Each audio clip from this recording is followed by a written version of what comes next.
झाला गे माये. ह्याला जरा ट्रबल द्या,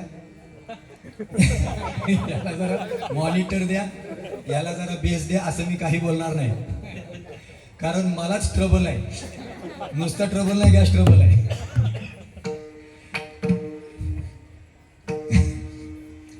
विनोद केले थोडेसे, आहे तसा आवाज राहू द्या, फक्त इको नको मला. आपला सरळ कडक आवाज. मी तब्येतीने कडक आहे, त्याच्यामुळे मला कडक आवाज लागतो. असं आजी संसार सुफळ झाला गे माये, देखिले पाय विठोबाचे. तो मज व्हावा, तो मज व्हावा, वेळोवेळी व्हावा पांडुरंग. बाप रखमा देवीवरून नवी संबे सर्वता, बाप रखमा देवीवरून नवी संबे सर्वता, निवृत्तीने तत्वता सांगितले. तो मज व्हावा, तो मज व्हावा, वेळोवेळी व्हावा पांडुरंग. पांडुरंगा करू प्रथम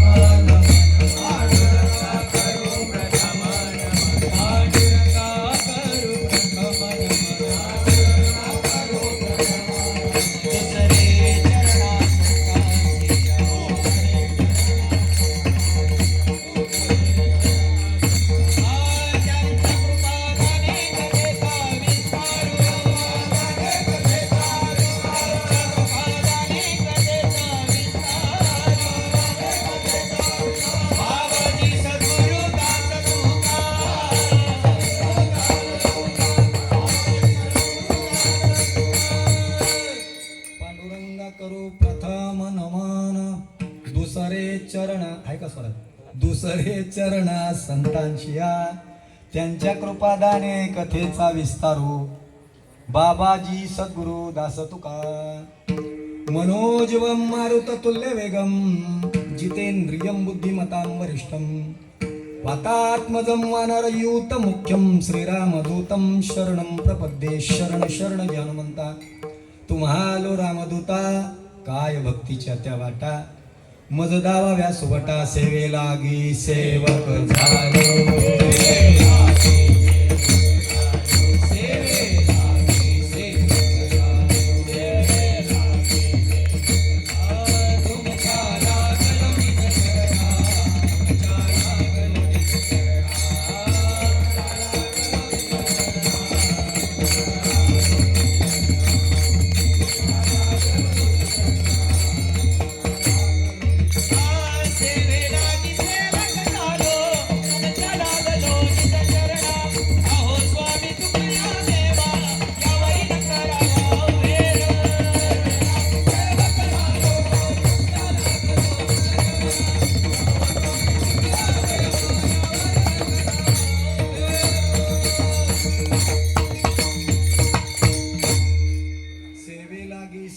झालो तुमच्या लागलो निज चरणा. अहो स्वामी तुकया देवा, यावरी न करावा अभेर. आता हृदय आपुले चौफाळून या भले, वरबाई सौ पावले श्री गुरूंची ते नमस्कारोनी. आता आजी संसार सुफळ झाला गे माये, देखिले पाय विठोबाचे. तो मज व्हावा, तो मज व्हावा, वेळोवेळी व्हावा पांडुरंग. विठाला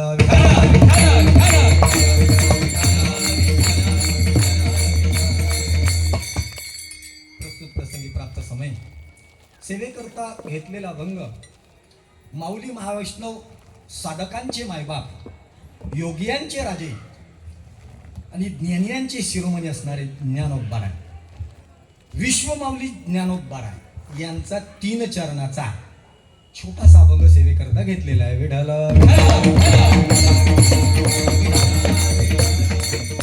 अभंग निवडला कारण अगोदरच मनात वाटलं होतं की हा अभंग घ्यायचा, पण कालचं कीर्तन माझ्या पथ्यावर पडलं. कालच अशाच पद्धतीचा अभंग होता. कालचा अभंग आता बोलायला पाहिजे का त्याच्यावर. रूप पाहता लोचनी सुख झाले व साजनी. ते रूप पाहिल्यानंतर जे अंतकरणाला किंवा श्रुती, त्यांनी काल 2 विषय मांडले, बुद्धी आणि वृत्ती, या दोघींची नजर बदलली. ज्याच्यामुळे नजर बदलली त्याचा परिणाम आजच्या अभंगात आहे. विठ्ठल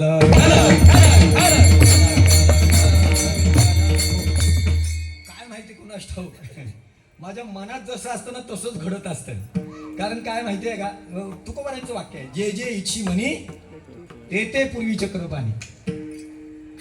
आणि आज जरा आगाऊपणाने म्हणत, जर तुमची सेवा प्रामाणिक असेल ना, देव कृपा करायला वेळ लावत नाही, कृपा करायला वेळ लावत नाही. मग माझ्या पथ्यावर पडला.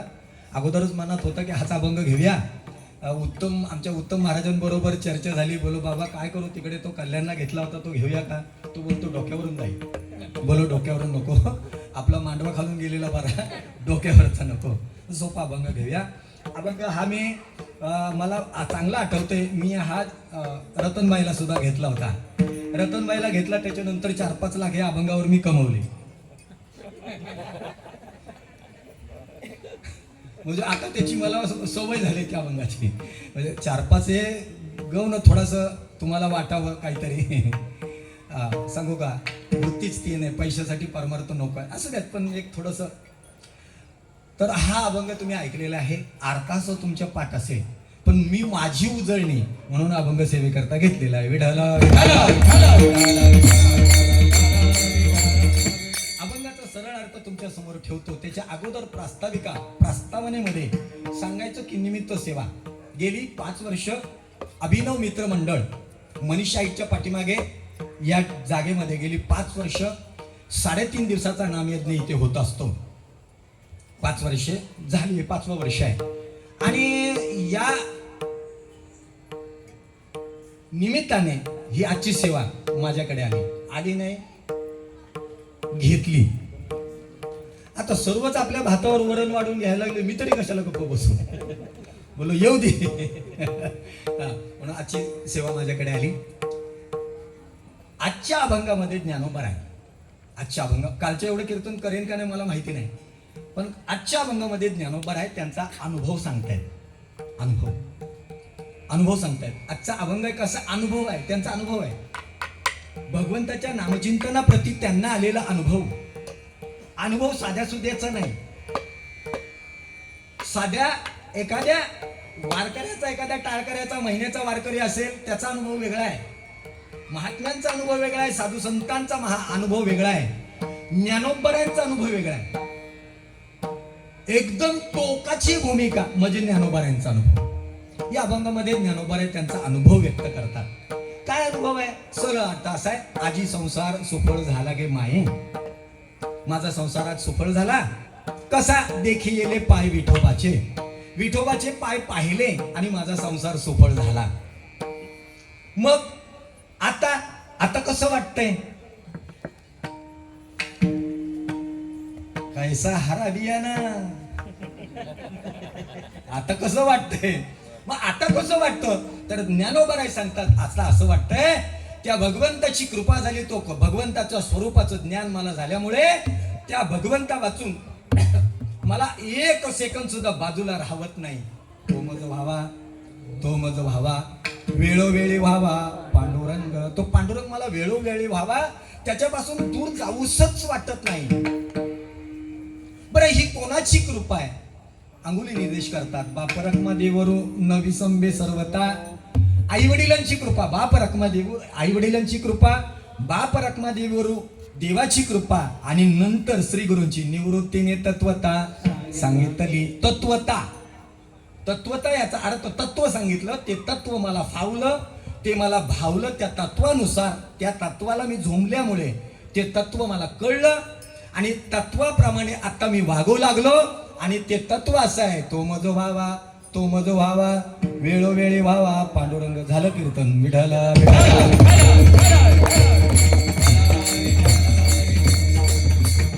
ज्ञानोबारांनी अभंगामध्ये अनुभव व्यक्त केला. अनुभव व्यक्त केला. एक सांगू तुम्हाला, प्रत्येकाचे अनुभव वेगळे वेगळे आहेत. संसारातले अनुभव वेगळे आहेत. प्रत्येकाला संसारामध्ये वेगळे अनुभव येतात. संसारामध्ये प्रत्येकाला अनुभव वेगळे येतात. परमार्थामध्ये सुद्धा काही वेगळे अनुभवाचे आहेत. आता बोलता येत नाही त्याच्यावर, पण वेगळे प्रत्येकाला परमार्थामधले सुद्धा अनुभव आहेत. त्याच्यानंतर लौकिकातले अनुभव वेगळे आणि महात्म्याचे, साधू संतांचे अनुभव वेगळे. आता सांगू का, अजून कीर्तनकाराचे प्रत्येकाचे अनुभव वेगळे आहेत. बरं, त्यांनी त्याला आलेले अनुभव इथे उभं राहून सांगायचे नाही. कुठले? वाईट. आपण अनुभव कशाला म्हणतो माहितीये का? आपल्या जीवनामध्ये जे काही दुर्घटना घडल्या ना, त्या दुसऱ्याच्या जीवनात घडू नये म्हणून दुसऱ्याला केलेला उपदेश म्हणजे अनुभव. हा अनुभवाचा संकोचित अर्थ केला मी, संकोच केला अर्थाचा. नुसता संकोच करायचा नाही, त्याचा व्यापक अर्थ बघायचा आहे. अनुभव म्हणजे अनुभूती. अनुभूती म्हणजे तुम्हाला जे प्राप्त झालेलं पारमार्थिक फळ त्याची अनुभूती असे व्यक्त करणारे. माझा प्रश्न आहे, वाईट वाटेल कदाचित, मी कोणाला कमी लेखत नाही, तो माझा पिंड नाही, फक्त थोडी चिडचिड होते, मनासारखं चिंतन ऐकायला मिळालं नाही, चिडचिड होते. कारण आता चांगलं खायची सवय लागली ना, काय करू मी तरी, चांगलं खायची सवय लागली त्याच्यामुळे चिडचिड होते. मग अनुभव, आज माझा प्रश्न आहे, एवढे कीर्तनकार महाराष्ट्रात आहे, हरिभक्ती परायण परमपूजा आदरणीय महामहिम रामकृष्ण महाराज लैविकरांचं एक वाक्य बैगनपाडामध्ये 10 वर्षापूर्वी वापरलं होतं, माझ्या ते हृदयात मी करून ठेवलंय. ते म्हणतात, दगड उचकटला तर दगडाखाली एक कीर्तनकार निघेल.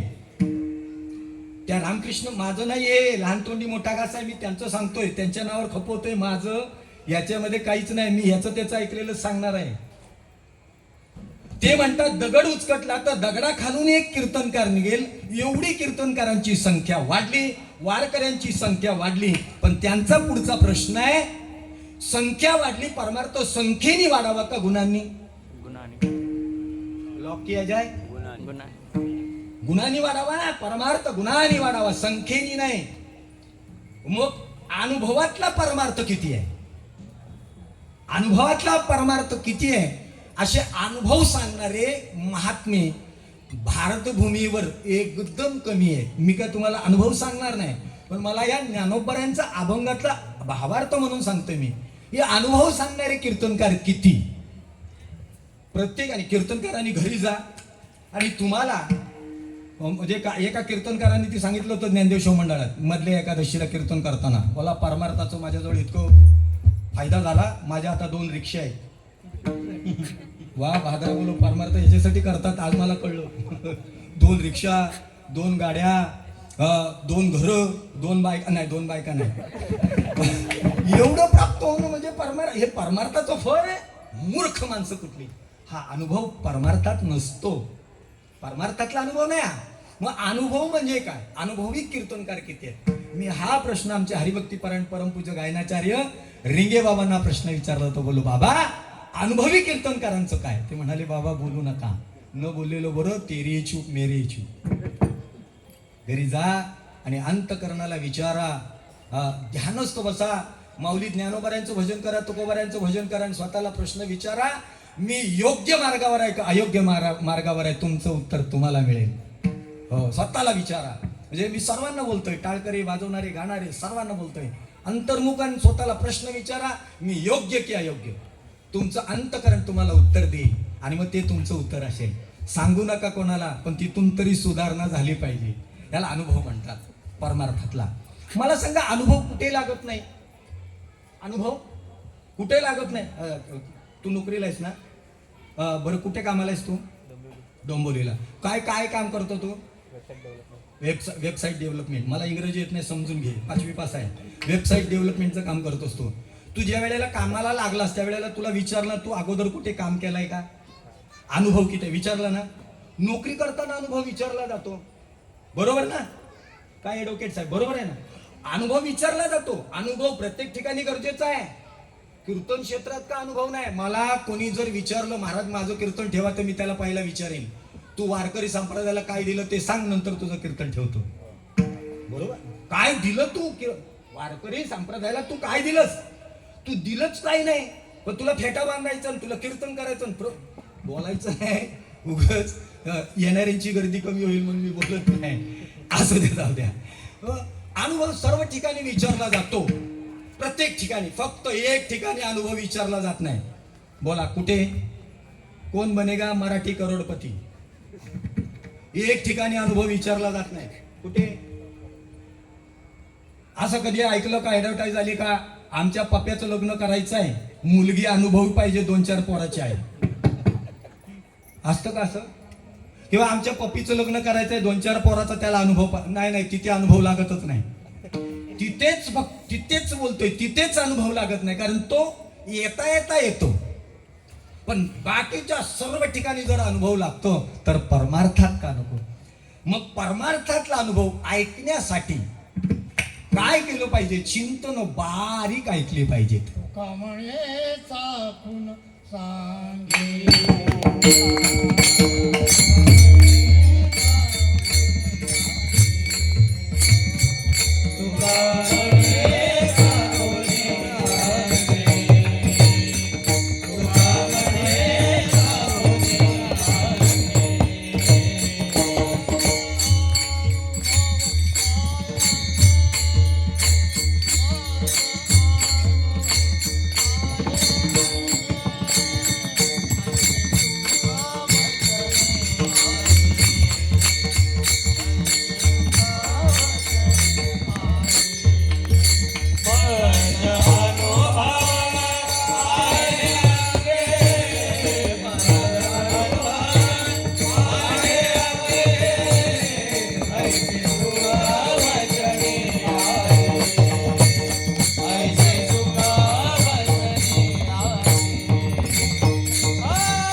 सांगे मज अनुभव आहे अंगे, ऐसे सुख वचनी आहे विश्वासे अनुभव पाहे. दोनदा अनुभव वाक्य आलं, विश्वासाने आणि अनुभवाने सांगतो तुकोबाराय सांगतात. तुका म्हणे चाकोनी सांगे मज अनुभव आले अंगा ते या जगा देत असे. संतांनी त्यांना आलेला अनुभव आपल्या अभंगातून व्यक्त केला. ज्ञानोबाराय आजच्या अभंगात त्यांचा अनुभव व्यक्त करतात. अनुभव काय? अनुभव काय? ज्ञानोबाराय सांगतात माझा संसार सुफळ झाला. कशामुळे झाला? देखी येले पाय विठोबाचे. संसार सुफळ झाला असं म्हणतात. बरोबर आहे ना? असंच आहे ना अभंग? काय दुसरं आहे? असंच आहे का दुसरं आहे? आजी संसार सुफळ झाला, माझा संसार सफळ झाला, सुफळ झाला. बरोबर आहे ना? बरोबर आहे. कीर्तनाला बसल्यात ना तुम्ही? मला प्रत्येकाला प्रश्न आहे, कोणाचा संसार सुफळ झाला? कोणाचा संसार सुफळ झाला? हात वर करा. आज अमावस्या आहे, प्रत्येकाच्या तोंडावर अमावस्या आहे का? संसाराची व्याख्याच असं आहे, कुठे काही एक आहे, जो देखे सो दुखिया. बाबा सर्व दुःखी आहेत, राजा दुःख्या, सर्व दुःखी आहेत. बाकीचं जाऊ द्या, माझ्या तोंडावर काय पौर्णिमा आहे? माझ्या तोंडावर अमावस्या आहे. संसार जर सुखाचा झाला असता तर आपले चेहरे कसे असायला पाहिजे होते का? आपला अनुभव आहे ना, आपला अनुभव आहे. काय होतं माहितीये का? तुमचा अनुभव दरवाजाच्या बाहेर असतो भांडणात आणि आमचा अनुभव दरवाजाच्या आत असतो. एवढाच फरक. कसला? संसाराचा. म्हणजे तुमचा आवाज बाहेर जातो ना आमचा घरातल्या घरात असतो, एवढाच फरक. बाकी अनुभव सारखेच आहे. मला सांगा ना, संसार कोणाचा सफळ झाला? संसार कोणाचा सफळ होत नाही, झाला नाही आणि होणार नाही. झाला का? आजा मेला पंजा मेला बाप मसना गेला, देखत देखत ना तू पण तोही तैसा. बरोबर आहे ना? आजा मेला पंजा बाप मसना गेला, हे सर्व संसाराचं गणित आहे. हो, संसाराचं गणितच आहे. संसार करता करता मेले पण संसार सुखाचा झाला नाही. मग संसार सुखाचा होत नाही, झाला नाही, होणार नाही. जर आपला अनुभव असा आहे तर ज्ञानोबाराय अशी का म्हणतात माझा संसार सुफळ झाला? प्रश्न आहे का नाही? प्रश्न पडले पाहिजेत आपल्याला. आपल्याला जोपर्यंत प्रश्न पडत नाही तोपर्यंत अभंगाची उकल होत नाही. अभंग जर सोडवायचं असेल तर आपल्याला सोडवणाऱ्याला त्याच्यात शंका उत्पन्न करता आली पाहिजे. जर शंका उत्पन्न झाली नाही, शंकाच उत्पन्न इतके गाफील राहतात ना कीर्तनकार आताचे. ऐकणाऱ्यांना शून्यात बघतात, त्यांना वाटतं ह्यांना काय कळतच नाही. मी बसलेत ना सर्व बावळतच आहे. मी एकदम मराठी भाषेत बोललोय का? नाही नाही नाही, अहो ऐकणारे तुमच्यापेक्षा चतुर आहेत. ज्या दिवशी ऐकणारे चतुर आहेत अशा तयारीने जर तुम्ही कीर्तनाला जाल त्यावेळेला तुमच्या कीर्तनाची एक वेगळी तयारी असेल, वेगळी तयारी असेल. मला सांगा, ज्याला 8 दिवसानंतर कुस्ती जिंकायची आहे तो काय करतो? ज्या दिवशी कुस्ती आहे त्याच्या 15 मिनिटं अगोदर दंड बैठक मारतो, नाही का? नाही नाही नाही नाही, तो त्याच्या अगोदर दंड बैठक, ही हा डाव तो डाव याची सर्व तयारी करतो. मग कीर्तनकारांनी काय करावं? असं द्या, जाऊ द्या, मी तिकडे जात नाही. माझ्यात भावकीवर सर्व कशाला बाण म्हणून सांगतो. संसार आपल्या सर्वांचा अनुभव आहे. कितीतरी प्रमाणात येता येतील. संसार दुःख मूळ चहूकडे इंगळ, विश्रांती नाही कोठे रात्रंदिवस. अहो हे तर मला वाटतं ना, प्रत्येक टाळकऱ्याचं नुसतं ऐकून प्रमाण पाठ झाले, ऐकून प्रमाण पाठ झाले. दुःख बांधवडी आहे हा संसार, सुखाचा विचार, हे ऐकून प्रमाण पाठ आहे, ऐकून प्रमाण पाठ आहे. मला सांगा, एवढे सर्व अनुभव संसाराबद्दल असे कटू अनुभव सांगितले, मग ज्ञानोबारा इथे का असं सांगतात आजी संसार सुफळ झाला गे माय? बरं, ज्ञानोबारा इकडे या अभंगात काय म्हणतात? आजी संसार सुफळ झाला गे माये. आणि तेच ज्ञानोबाराय हरिपाठाच्या अभंगामध्ये काहीतरी वेगळंच बोलतात.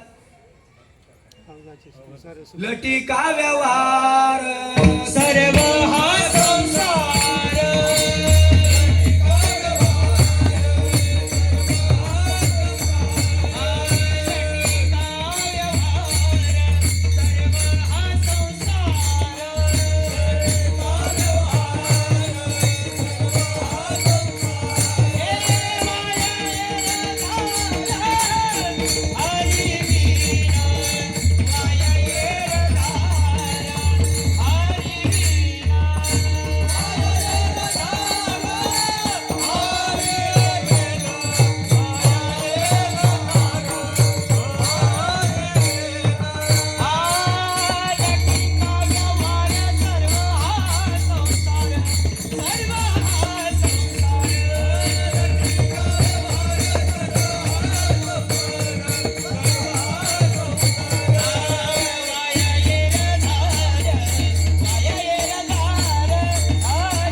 आजी संसार सुफळ झाला.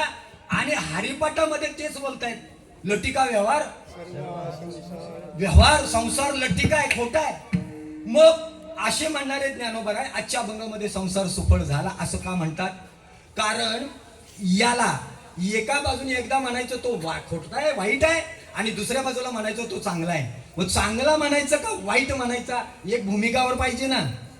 मग एका भूमिकावर जर आपणच ठाम नाही, त्याला धर्मशास्त्रामध्ये वदतो व्याघात दोष, हा बरोबर, व्याघात दोष, व्याघात दोष बोलतात त्याला. धर्मशास्त्र असं सांगतं, आपल्याच बोलण्याने आपलंच बोलणं खोडून टाकणं त्याला व्याघात दोष म्हणतात. वदतो व्याघात दोष, हा म्हणजे आपल्याच बोलण्याने आपलं बोलणं खोडायचं. म्हणजे इथे म्हणतात आजी संसार सुफळ झाला, आणि तिकडे म्हणतात लटिका व्यवहार सर्व संसार. मग याच्यासाठी एक शुभाषित आहे, एक शुभाषितकर असं सांगतो, नच जीवा मुखाग्रे ब्रह्मचारीचे मे पिता माता महम वंदैव पुत्रहीनस्य पिता महा. म्हणजे काय? ऐका, बोलणारा काय बोलतो, ऐका ऐका, माझ्या बोलण्याकडे लक्ष द्या, माझ्या बोलण्याकडे लक्ष द्या. गेली 35 वर्ष झाले माझ्या तोंडात वाचाच नाही. काय बोलतो ऐकताय ना कीर्तन? डोक्यावर जाऊ नये म्हणून बोलतोय. ऐका, गेली 35 वर्ष मी बोलतोय, माझ्या तोंडात वाचाच नाही. बोलतो कसा? व्याघात दोष बोलतात त्याला. काय? माझ्या तोंडात वाचा नाही. मग माझी आई वंद्या होती, म्हणजे तिला मूल झालंच नाही. माझी आई वंद्या होती, माझा बाप ब्रह्मचारी होता, आणि माझा आजा त्यांनी लग्नच केलं नाही. मग हा काय गुगलवर डाउनलोड केलाय का? आलास कुठून? याला हे कशासाठी माहितीये का? शास्त्रामध्ये अशी काही प्रमाण आलेत, सूत्र आलेत, किंवा शुभाषित आलेत किंवा श्लोक आलेत ते कशासाठी? एखादा दोष पटवून देण्यासाठी हा श्लोक आहे. व्याघ्यात दोष म्हणजे काय? आपल्याच बोलण्याने आपलंच बोलणं खोडून काढणं, याला व्याघ्यात दोष बोलतात. आता हा व्याघ्यात वगैरे वगैरे वगैरे ज्ञानोबारांना माहिती नाही का? मग ज्ञानोबा असे का म्हणाले असतील ते नंतर बघू. मग माझा आज प्रश्न आहे, आपल्याला काय करायचं? शंका उपस्थित करायची आहेत. आणि त्या शंका उपस्थित करायच्या तुम्ही आम्ही कीर्तनकारांनी हेच करायचं असतं. शंका उत्पन्न करायच्या अभंगातल्या एखाद्या वाक्यावर अक्षरावर आणि मग त्याचं निरूपण करायचं आणि मग पुढे जायचं. एकदा अंतरंगात गेला का परत बाहेर यायचं नाही. आता कीर्तनकारांचा अंतरंग बाहेरंग, अंतरंग बाहेरंग, तळ्यात मळ्यात काय सांगता येत नाही, काय बोलतील. सांगतो तुम्हाला ऐका. आता सांगतो, ज्या शंका कोणाला येते या अभंगात माझी शंका आहे. शंका कोणाला येते? शंका दोन माणसांना कधीच येत नाही. शंका दोन माणसांना कधीच येत नाही. ज्याला सर्व कळालंय त्याला शंका येत नाही, आणि ज्याला काही कळतच नाही त्याला शंका येत नाही. कोणाला? ज्याला सर्व कळालंय त्याला शंका येत नाही, आणि ज्याला ह्याच्यातलं काहीच कळत नाही त्याला शंका येत नाही. येडीला सासर माहेर सारखं तात्यांच्या भाषेत सांगतो तुम्हाला. ज्याला सर्व कळालंय ते इथे येत नाही, ज्याला सर्व कळाले ते इथे येत नाहीत, आणि ज्याला काहीच कळत नाही ते इथे येत नाहीत. मग इथे येतात कोण? ज्याला थोडंसं कळालंय, ज्याला थोडंसं कळायचंय तेच इथे येतात. माझ्या सकट ज्याला थोडंसं कळालंय, ज्याला थोडंसं कळायचंय ती इथे येतात. का? कारण समाधान झालेलं नाही. कळालंय, थोडासा परमार्थ कळालाय म्हणून आज आपण मंडपात आहेत. बघा सांगतो तुम्हाला, ज्याला थोडंसं कळालंय आणि ज्याला थोडंसं कळायचंय त्यालाच शंका येतात. अजून सांगतो तुम्हाला ऐका. वर्ग 3 पडतात कुठले? काही कीर्तनकार. शंका कोणाला येते ते सांगतोय. काही कीर्तनकार अभंग सोडतात. कळलं मी काय बोललो? काही कीर्तनकार अभंग सोडतात म्हणजे अभंगावर बोलतच नाहीत. 2 तास झाले तरी मला प्रश्न पडला होता परवा, अभंग महाराजांनी कुठला घेतलाय? मी विचारलं, बोला अभंग महाराजांनी कुठला घेतलाय? कारण अभंगावर बोललोच नाही. म्हणजे मला काय सांगायचंय, काही कीर्तनकार अभंग सोडतात, काही कीर्तनकार अभंग सोडवतात. व्याकरणासह या अक्षराची निर्मिती कशी झाली, त्या अक्षराची निर्मिती कशी झाली, व्याकरणासह अभंग सोडवणार आहेत आमचे वैभव महाराज राक्षे, आमचे रुपेश महाराज राजे शिर्के. चांगली नावं केशव महाराज, नावं घेण्यासारखी आहेत चांगली. एक अक्षराचा भेद करून संपूर्ण अभंग सोडवतात. काही कीर्तनकार अभंग सोडतात म्हणजे अभंगाचा त्यांचा पत्ताच नसतो. उगवच कुठलं तरी हान 2 तास कसे तरी घड्याळाकडे बघून काढायचे, पाकिट हाणायचं. काही कीर्तनकार अभंग सोडतात, काही कीर्तनकार अभंग सोडवतात, आणि काही कीर्तनकार, मी सांगतो तुम्हाला, कीर्तनकाराने अभंग सोडायचाही नसतो, कीर्तनकाराने अभंग सोडवायचाही नसतो. मग काय करायचं असतं? कीर्तनकाराने अभंगातून आपली सोडवणूक करायची असते. विठ्ठल विठ्ठल विठ्ठल.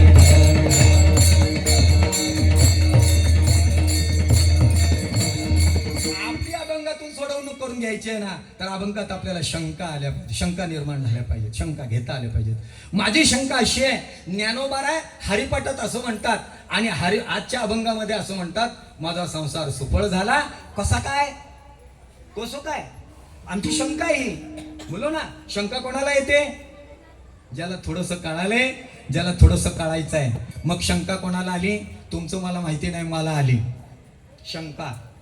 शंका आली. लघुशंका नाही, शंका आली. माझी अशी शंका आहे, ज्ञानोबाराय तिकडे हरिपाठात असं म्हणतात आणि आजच्या अभंगात असं म्हणतात. मग ही शंका आहे, या शंकेचं निरसन झालं पाहिजे आपल्याला. मग या शंकेचं निरसनासाठी काय करायचं? काय नाही करायचं, ज्ञानोबारायांकडेच जायचं. ज्ञानोबारायांकडेच जायचं. मला सांगा, ह्याचा प्रश्न ज्याचं आहे त्यालाच कळेल ना, याचं उत्तर काय आहे? मग आपण शंका ज्ञानोबारायांकडे न्यायची. का? आपली शंका आहे, संसार दुःखी आहे, संसार दुःखमुळे आहे का संसार लटका आहे का संसार चांगला आहे? या 2 प्रश्नाचं उत्तर आम्हाला पाहिजे. कारण तुमचं सर्वांचं वकीलपत्र मी घेतलंय, संसार लटका आहे का संसार चांगला आहे? मग आपल्याला प्रश्न आहे, आपला अनुभव आहे संसार लटका आहे, ज्ञानोबा सांगतात संसार चांगला आहे. मग आपल्याला पडलेला प्रश्न की माऊली तुम्ही असं म्हणता, त्याचं उत्तर काय? त्यावेळेला आपण कोणाकडे गेलो पाहिजे? ज्ञानोबारांकडे. ऐका सांगतो तुम्हाला, लक्षात घ्या, आजही प्रामाणिक वारकरी आहे, त्याला जर कुठलीही शंका निर्माण झाली तर त्याने डोळे मिटायचे, ज्ञानेश्वरी पुढ्यात घ्यायची, निघेल ते पान काढायचं. तुझ्या शंकेचं समाधान ज्ञानोबा आहे तिथल्या तिथे करतील. फक्त तुझ्या अंतकरणातली भूमिका, भाव चांगला पाहिजे. आजही ज्ञानोबा आहे ज्ञानेश्वरीच्या माध्यमातून आमच्याबरोबर बोलतात, तुकोबा आहे गाथ्याच्या माध्यमातून बोलतात, गीतेच्या माध्यमातून भगवंत बोलतात. फक्त आपलं अंतकरण तेवढं शुद्ध नाही आणि त्यामुळे आम्हाला कळत नाही. आज आपण काय करायचं, आपली शंका आहे, मग शंका न्यायची कोणाकडे? ज्ञानोबारायांकडे. हो, मग ज्ञानोबारायांकडे शंका घेऊन जाऊ. ज्ञानोबारा, हो ज्ञानोबारायांना शंका विचारू, ज्ञानोबाराय तुम्ही असे म्हणालेत, हे खरं काय? हे खरं बरोबर आहे ना?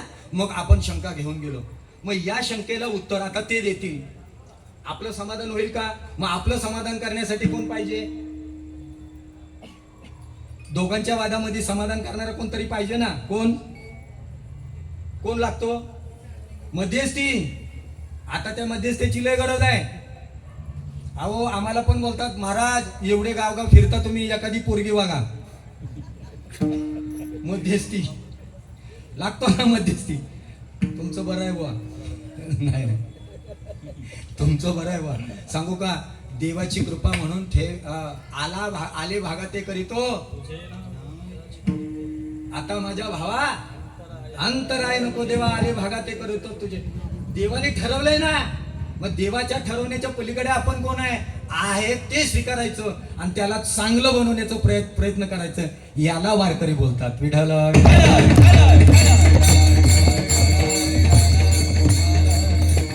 आपल्या वाट्याला जे आलं ना ते निसंकोच स्वीकारायचं. आणि त्या सांगू का तुम्हाला, सुगरण असते ना, तिच्या हातात काही द्या, ती चांगलंच बनवणार. तसं वारकरी त्याला म्हणतात, त्याच्या वाट्याला सुख येऊ नाही तर दुःख येऊ, त्याचं जीवन तो चांगलंच घडवतो, त्याला वारकरी बोलतात. माझ्या माहितीतला वारकरी हा. बरोबर आहे ना? चुकीचं बोलत असेल तर सांगा. बर, हे झालं. मग आपल्याला मध्यस्थी पाहिजे. मध्यस्थी लागतो ना.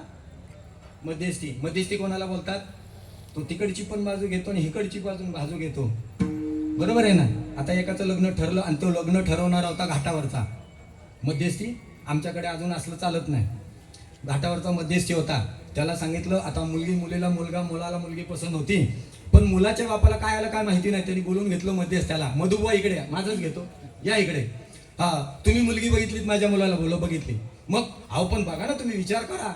आज माझा मुलगा केमिकल इंजिनियर आहे, 10 लाखाचं पॅकेज आहे त्याला. मुंबईमध्ये 2 BHK आहेत, 2 BHK 2 आहेत. हो, 4 व्हीलर आहे आमची. गावाला 10 एकर आहे.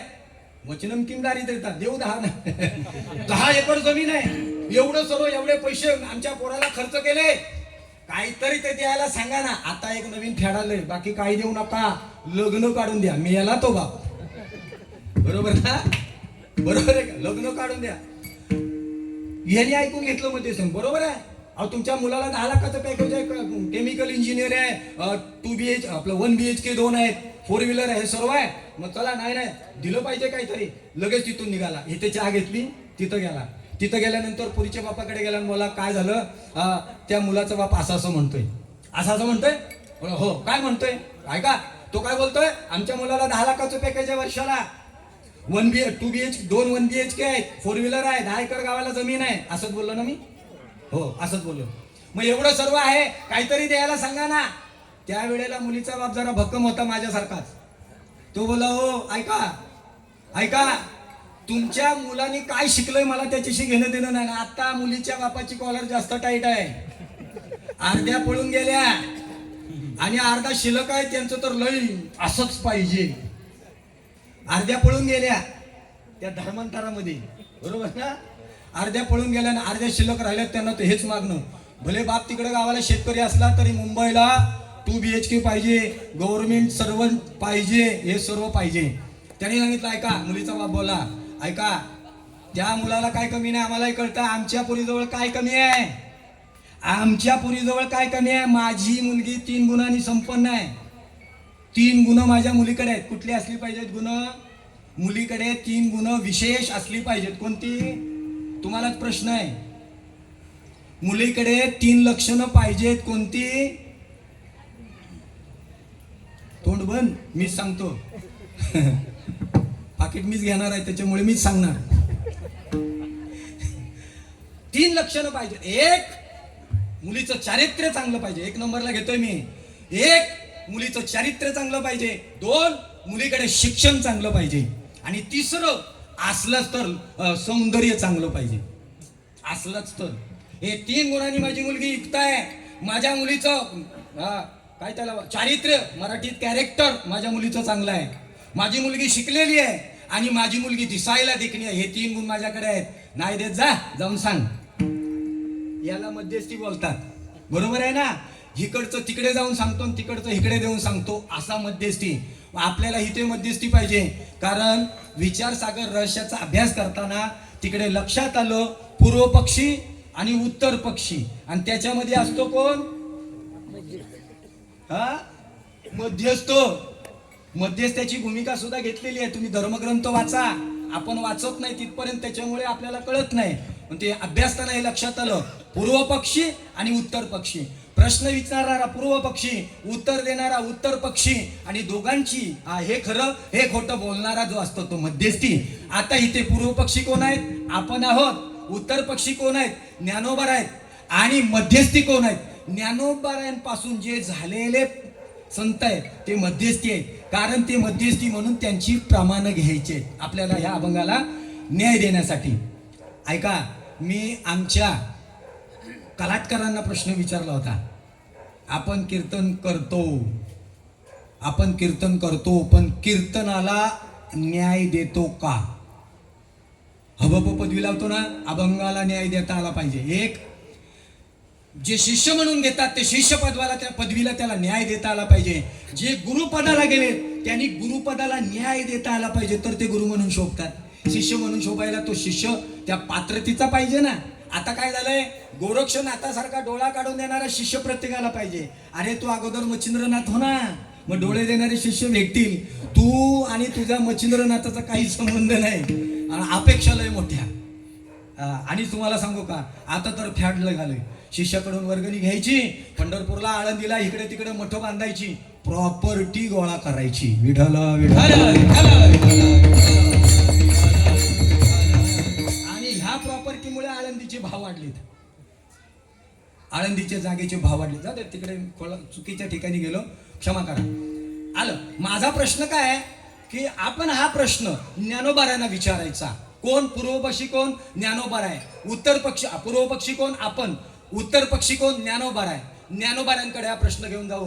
ज्ञानोबारायांना प्रश्न विचारून, ज्ञानोबाराय सांगा हो, आमचा प्रश्न आहे. तुम्ही हरिपाठामध्ये म्हणता लटिका व्यवहार, सर्वा संसार, आणि इकडे तर असं म्हणतात आजी संसार सुफळ झाला गे माये. आणि द्विधा मनस्थितीमध्ये आमची परिस्थिती झाली, आमची बुद्धी तेवढी चालत नाही, आम्हाला तेवढं समजावून सांगा. ज्ञानोबाराय बोलायला लागले. ज्ञानोबाराय म्हणतात, ठीक आहे, तुम्ही विचारलेला प्रश्न योग्य आहे. हरिपाठात मी तसा बोललो, या अभंगात प्रस्तुतच्या अभंगामध्ये मी असा बोलतोय, पण माझा प्रतिप्रश्न आहे. प्रश्नाला प्रतिप्रश्न असतो, म्हणून तर गीता वाढत गेली. प्रश्नाला प्रतिप्रश्न असतो. आपले सर्व धर्मग्रंथ आहेत. गुरु शिष्याचा संवाद आहे. प्रश्न विचारला उत्तर, प्रश्न विचारला उत्तर, उत्तरात प्रश्न, प्रश्नात उत्तर, अशी ही साखळी असते. मग ज्ञानोबारायांना मी प्रश्न विचारला, हे खरं का, हे खरं. त्यावेळेला ज्ञानोबाराय म्हणतात, ऐका, माझा प्रतिप्रश्न आहे तुम्हाला, संसार म्हणजे काय?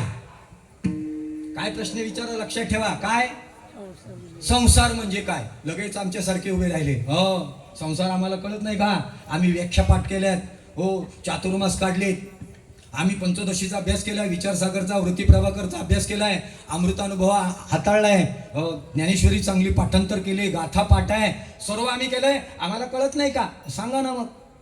मग व्याख्या सांगितली संसाराची. कोणी? आपण व्याख्या सांगितली. ऐका, संसाराची व्याख्या काय आहे. संसार म्हणजे काय? धर्मशास्त्र असं सांगतं, सुसरती ती संसार, हा म्हणजे जिथे कितीही टाकलं तरी कमी पडतं त्याचं नाव संसार. जे सतत बदलतं त्याचं नाव संसार. जे सतत परिवर्तित होतं त्याचं नाव संसार. याला संसार असं म्हणतात. ही व्याख्या झाली संसाराची. बदल हा संसाराचा नियम आहे. बरोबर आहे ना? बदल हा संसाराचा नियम आहे. 80 वर्षाचा एक म्हातारा, 80 वर्षाचा म्हातारा इथे किसननगरला गेला, पलीकडे भटवाडीत. फर्निचरची दुकान आहेत तिथं गेला आणि त्या फर्निचरच्या दुकानावाल्याला म्हणायला लागला, ए दादा मला आरसा दाखव. आरसा त्यांनी 5 रुपयाचा आरसा दाखवला. सुरुवातीला दुकानदार अगोदर हलक्याच क्वालिटीचं दाखवतात. 5 रुपयाचा आरसा दाखवला. त्यांनी बघितलं. म्हातारा किती वर्षाचं सांगितलं मी? 80. नक्की ना? हा, म्हणजे जागेवर आहेत. 5 रुपयाचा आरसा बघितला. असं दुसरा दाखव. दुकानदारांनी 100 रुपयाचा आरसा दाखवला. त्याने आरशात बघितलं. दुसरा दाखव. त्याने 1000 रुपये, मी शून्य वाढवतोय, त्याने 1000 रुपयाचा आरसा दाखवला. यांनी बघितलं. मग तुला चांगला दाखव ना. दुकानदार वैतागला आणि त्याच्याकडे सर्वात भारीतली भारी क्वालिटी होती. 5000 रुपयाचा आरसा होता. तो तर म्हाताऱ्याच्या पुढ्यात ठेवला. किती वर्षाच्या? 80 वर्षाच्या म्हाताऱ्याच्या पुढ्यात ठेवला. त्या म्हाताऱ्याने तो आरसा बघितला. तुमचा 80 चालू आहे वाटतं. असा आरसा बघितला आणि असं केलं. मग त्या दुकानदाराची परिस्थिती झाली आता माझी सटकली. दुकानदार म्हणतो, बाबा तुम्हाला आरसा घ्यायचा का? काय खोट आहे आरशात? आरसा चांगला आहे, भारीतली भारी क्वालिटी दाखवली, काय उणीव आहे याच्यात? आरशामध्ये कधी कधी काय आरसे काय असतात माहितीये का? 2-2 चित्र दिसतात आपली. एक असा आरसा आहे, आपलं गोल तोंड असलं तर लांबडं दाखवतं, लांबडं तोंड असलं तर गोल दाखवतं. आरशामध्ये फॉल्ट असतात. हे त्यांनी सांगितलं. दुकानदार तसा होता, म्हणाला या आरशामध्ये काय कमी आहे म्हणून तू बोलतो आरसा बरोबर नाही. म्हणाला सांगू काय कमी आहे? ऐका, जसा मी 25 वर्षाचा होतो ना, तसा मी ज्या वेळेला जसा दिसत होतो तसा या आरशात दिसत नाही. काय? 80 वर्षाचा म्हातारा त्या दुकानदाराला बोलतोय, मी 25 वर्षाचा असताना जसा या आरशात दिसत होतो तसा या आरशात दिसत नाही. दिसल का? दिसल का? दिसल. परिवर्तन हा निसर्गाचा नियम आहे. आता काय बोलायचं? माझं लग्न झालं त्या वेळेला मी संजय दत्तच होतो, लांब लांब केस. आमची अजून पण बोलते त्या केसांकडेच बघून लग्न केलं. फसली. वेळ बदलली ना. संसार असा आहे जो स्वतः बदलतो, परिवर्तित होतो, बदलतो, त्याचं नाव संसार. आणखीन एक व्याख्या सांगतो. नुसता बदलत नाही. जो संसार स्वतः बदलतो, दुसऱ्याला बदलायला लावतो, स्वतः परिवर्तित होतो, दुसऱ्याला परिवर्तित करतो, त्याचंही संसार. संप्रेद प्रसारेन सार यदी इति संसार. हा स्वतः बदलून दुसऱ्याला बदलायला लावतो, त्याचं नाव संसार. त्याचं नाव संसार. मला सांगतो, संसाराची परिस्थिती अशी आहे. संसाराची अशी परिस्थिती आहे. जन्माला आता तर काय बुवा, आमच्या वेळेला बळबळ असा हात लाव, कानाला हात लागला तर शाळेत. आता 4 वर्षाची कार्टी शाळेत असतात, एवढं भलं मोठं दप्तर घेऊन. हा, शाळेत गेला कसा बसा 10वी पास झाला, बोर्डात आला, 10वी पास झाला. आता बोला आराम करू, 10वी पास झाला. संसार बोलतोय बसू नको. आता 10वीला किंमत राहिलेली नाही, ग्रॅज्युएशन कंप्लीट कर. लागला कॉलेज शोधायला. शोधता कॉलेज मिळालं, ग्रॅज्युएशन कंप्लीट केलं. आता बसला खुर्चीत, बोलतो आता बसशील. संसार बोलतो बसू नको. ग्रॅज्युएशन कंप्लीट केलं तरी तुला बसता येणार नाही. नोकरी बघ. मग लागलं नोकरीचं. इकडे अप्लाय कर, तिकडे अप्लाय कर, इकडं पळ तिकडं पळ. 4-6 महिने पळाला, उत्तम सारखी चांगली सर्वोत्तम नोकरी मिळाली. नोकरी मिळाली. आता नोकरी मिळाल्यानंतर परत खुर्चीत बसला. संसार बोलतो नोकरी मिळाली, छोकरीचं काय? संसार बसूच देत नाही. संसार बसूच देत नाही. त्याचं हे संसाराची ही व्याख्या. पुरे हा संसार, पुरे हा संसार, पुरे हा संसार, पुरे हा संसार. कर्म बळीवंत दुस्तर, कर्म बळीवंत दुस्तर, कर्म बळीवंत दुस्तर, कर्म बळीवंत दुस्तर. आराहोनी दिसतिलो एके ठाई निश्चळ, आराहोनी दिसतिलो एके ठाई निश्चळ, आराहोनी दिसतिलो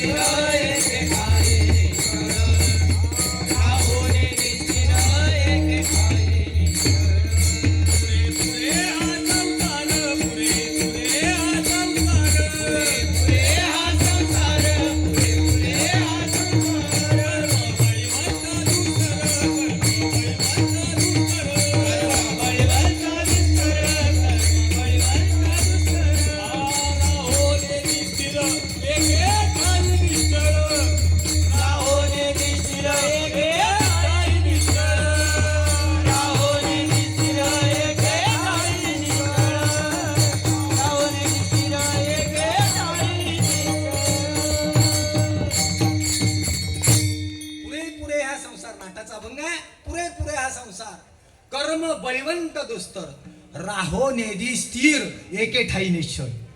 राहूच देत नाही. काय आम्हाला स्वप्न पण पडत असतील.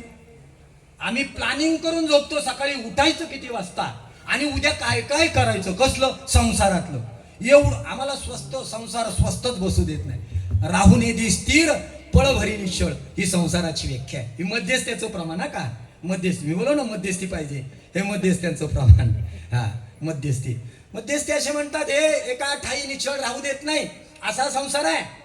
बरं या संसारात अजून सांगू. या संसाराने चांगल्या चांगल्यांना सोडलं नाही. चांगल्या चांगल्याला संसाराने सोडलं नाही. वैकुंठवासी परमपूजा आदरणीय जगन्नाथांना पवार नाशिकचे वेदांताचार्य एक दृष्टांत सांगायचे. जगन्नाथांना पवार सुंदर दृष्टांत सांगायचे आहे का. संसाराने संन्यासाला सुद्धा सोडलं नाही. कोणाला. संन्यासाला. आता काय किती गार वाटतंय ना. बरोबर ना. किती गार वाटतंय. बरोबर ना. आता ती पावडर कुठली तरी ती निघाली तीच आणून येऊन लावायला पाहिजे होती मी अंगाला. आपण काय नाही हल्ली जे लय लोकांचे लाड आहे तो. आमच्याकडे गावाला कीर्तनकार आलो होतो. पंखा लावा पुढच्या वर्षी मला बोलवलं तर. अरे कशाला आला तू. व्यवस्थेला परमार्थ म्हणू नका अवस्थेला परमार्थ म्हणा. या गोष्टीकडे तुमचं लक्षच नाही गेलं पाहिजे. आता उद्या क्षमा मागतो. संन्यासाला सुद्धा संसाराने सोडलं नाही. संन्यासाला जगन्नाथांना पवार दृष्टांत सांगायचे. आता उद्यापासून कुठला महिना चालू होईल. वैशाख ना. वैशाख. चैत्र महिना वैशाख महिना आणि ज्येष्ठ महिना कडाक्याचं ऊन. आणि आपल्याकडे आत्ता कधी लग्न व्हायला लागले. पूर्वीची लग्न चैत्रात आणि वैशाखात. हा काय झालं एक मारुतीचं मंदिर होतं आणि मारुतीचं भलं मोठं मंदिर. अशी भिंत बांधलेली. त्या भिंतीच्या बाजूला असा कट्टा पार बांधला होता. कट्टा बांधला होता. कशाला. आलेल्या लोकांना बसायला. मारुतीच्या मंदिरामध्ये एक संन्याशी बाबा होते ज्यांनी आयुष्यभर संसार केलाच नाही. ते संन्याशी बाबा तिथे राहत होते. दुपारची वेळ गरम झालं. चैत्र महिना वैशाख महिना असेल. गरम झालं म्हणून संन्याशी बाबा बाहेर आले आणि त्या अशा कट्ट्याच्या बाजूला एक चिंचेचं झाड भलं मोठं होतं. कार हवा यायची. आदवून बाबा तिथं झोपलं. कुठे. त्या कट्ट्यावर. का भिंतीच्या बाजूला कट्टा बांधला होता त्या पारावर झोपलं. ते झोपलं. कसलं झोपो. कसली झोप. त्याच वेळेला बरोबर आवाज आला. ढाक्कुमाकुम ढाक्कुमाकुम ढाक्कुमाकुम ढाक्कुमाकुम. हे आमच्याकडचं कोकणातलं वाद्य आहे का. आता वाद्य बदललंय. आवाज वाढव तुझे. डीजे रोला याची बेंजो. नवऱ्याला काही येत नसलं तरी बोलणार डीजे पाहिजे घोडा पाहिजे. कशाला. तुला नंतर गरजच आहे त्याची.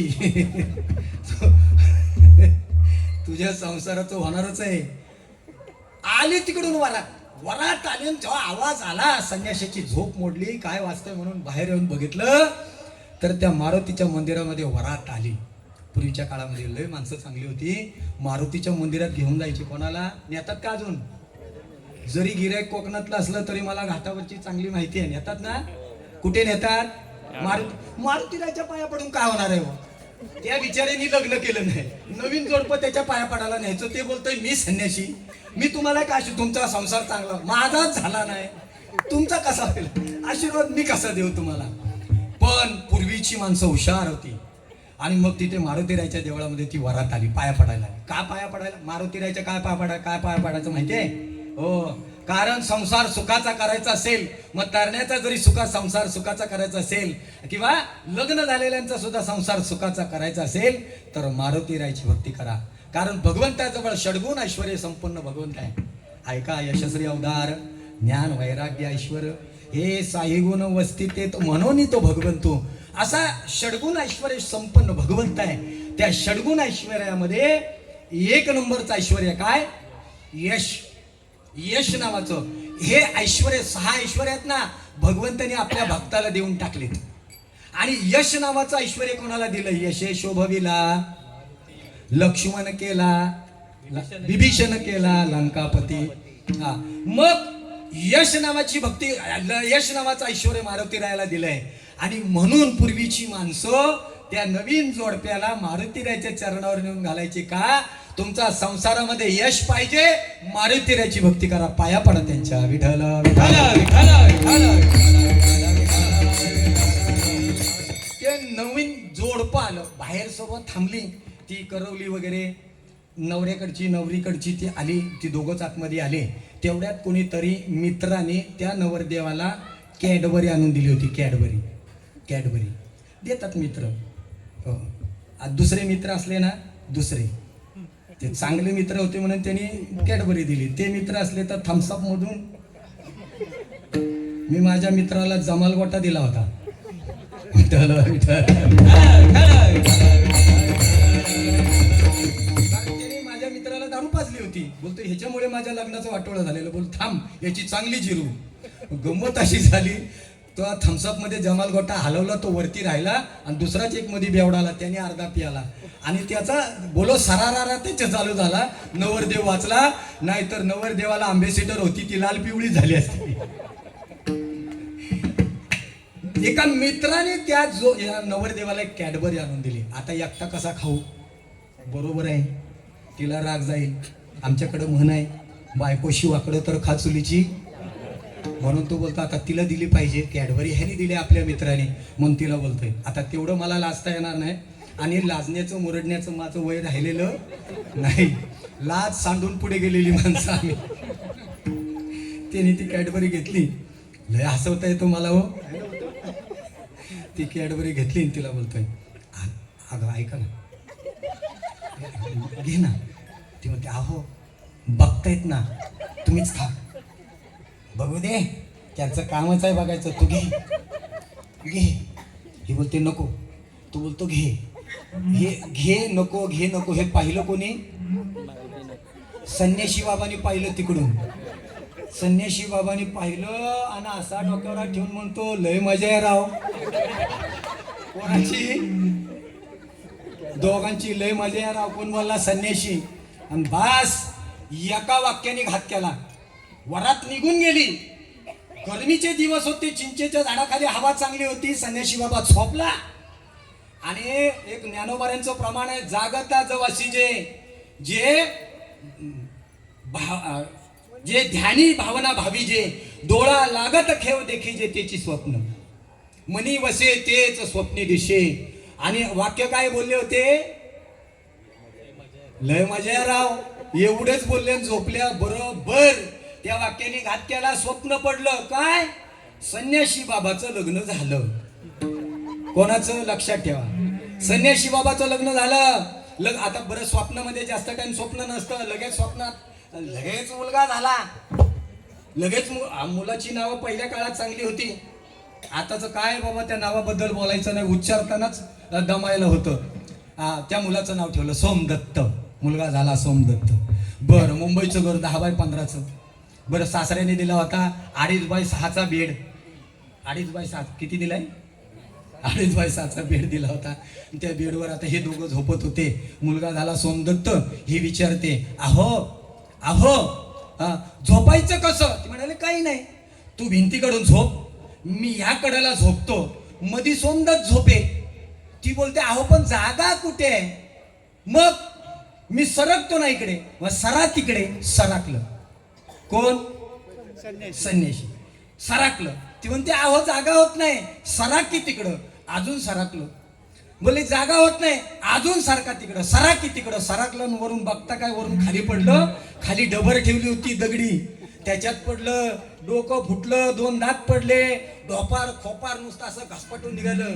आणि पडलेला माणूस पहिलं बघतो, कोणी बघितलं तर नाही ना. इकडे तिकडं बघायला लागलं आणि तो म्हणाला स्वप्नातली बायको एवढा त्रास देते. पुढचं वाक्य तुमच्याकडून अपेक्षित आहे. स्वप्नातली बायको एवढा त्रास देते, खरी बायको काय करत असेल? काय नाही, बरगड्या उघड्या पाडते. विठ्ठल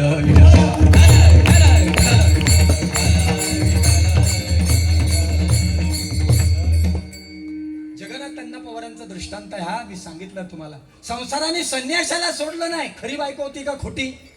स्वप्नातली बायको आहे ना. मग संसारातली बायको. वाक्य आहे असं वेदांतामध्ये एक वाक्य आलं, इंद्रिय बलवानो ग्रामो इंद्रिये बलवानो ग्रामो विद्वानो अपि कर्षती, म्हणजे विद्वानाला सुद्धा आकर्षित करून देतात ही इंद्रिय, इतकी बलवान आहे. म्हणजे हा संसार संन्याशाला सोडत नाही. मग आपलं काय, मग आपला अनुभव. आता जास्त जर सांगत बसलो तर घड्याळ पुढे जाईल आणि अजून आपण पहिल्या चरणावर आलेलो नाही. मग असा संसाराचा, ही सर्व झाली संसाराची व्याख्या. संन्यासाचा अनुभव सांगितला. एवढं झाल्यावर ज्ञानोबा म्हणाले, सांगून झालं का अजून काय बाकी आहे? सांगून झालं नाही, नाही झालं, स्टॉक संपला. मग एवढाच अर्थ आहे का संसाराचा? हो आहे अर्थ, पण आता सांगत नाही, वेळ संपला. मग एवढाच अर्थ आहे? ज्ञानोबा म्हणाले, याला तुम्ही संसार म्हणता? हो, याला आम्ही संसार म्हणतो. मग ज्ञानोबा म्हणतात, मी याला संसार म्हणत नाही. मग संसार म्हणजे काय? पुनरुपी जननम पुनरुपी मरणम पुनरपी जनने जठरे शरणम य संसारे खलु तुसारे कृपया पारे पारे मुरारे भज गोविंदम भज गोविंदम भज गोविंदम मूढमते भज गोविंदम भज गोविंदम भज गोविंदम मूढमते. ज्ञानोबा सांगतात, संसार तुमच्या लेखी तो असेल, आमच्या लेखी संसार वेगळा आहे. संसार दोन पद्धतीचा आहे. एक समष्टी संसार आहे, एक व्यष्टी. आता समष्टी व्यष्टी कधी कळायचं? अभंगाचा सरळ अर्थ आम्हाला येत नाही. समष्टी व्यष्टी, समष्टी म्हणजे काय? जग दिसणारं जगत. आणि व्यष्टी म्हणजे काय? आपलं शरीर. ज्ञानोबा समष्टी संसाराबद्दल बोलत नाही, व्यष्टी संसाराबद्दल बोलतात. म्हणजे काय? पुन्हा जन्माला येणं, पुन्हा मरणं, पुन्हा जन्माला येणं, पुन्हा मरणं. किती वेळा जन्मायावे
किती वेळा जन्मा यावे नित्य भावे फजित म्हणून या जीव भ्याला शरण गेला.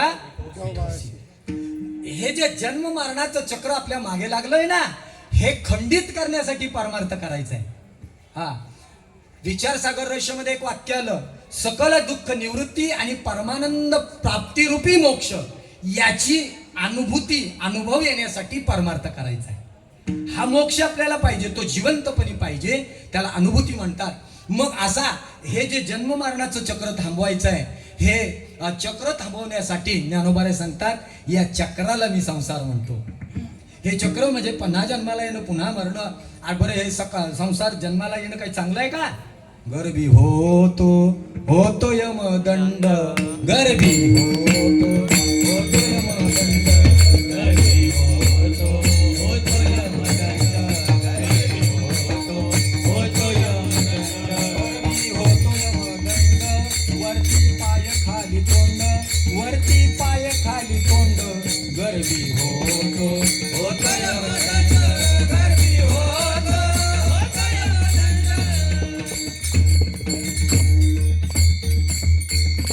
संसार चांगलाच नाही, गर्भी होतो यमदंड, वरती पाय.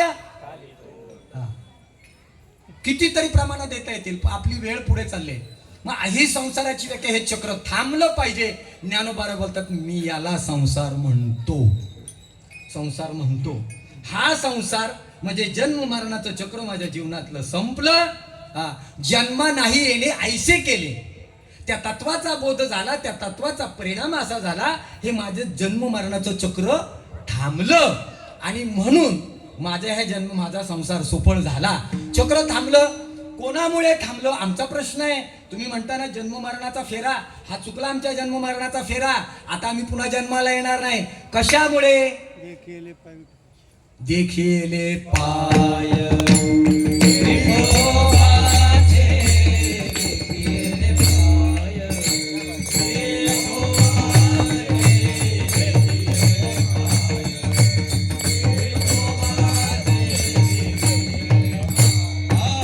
आजी संसार सुफळ झाला गे माय, आजी संसार सुफळ झाला गे माय, आजी संसार सुफळ झाला गे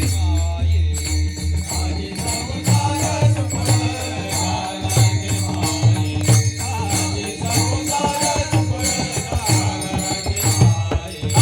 देखिले पाय विठोबाचे, देखिले पाय विठोबाचे, तो मज भावा, तो मज भावा, तो मज भावा, तो मज भावा. देखिले पाय विठोबाचे, देखिले पाय विठोबाचे, तो मज भावा, तो मज भावा, तो मज भावा, तो मज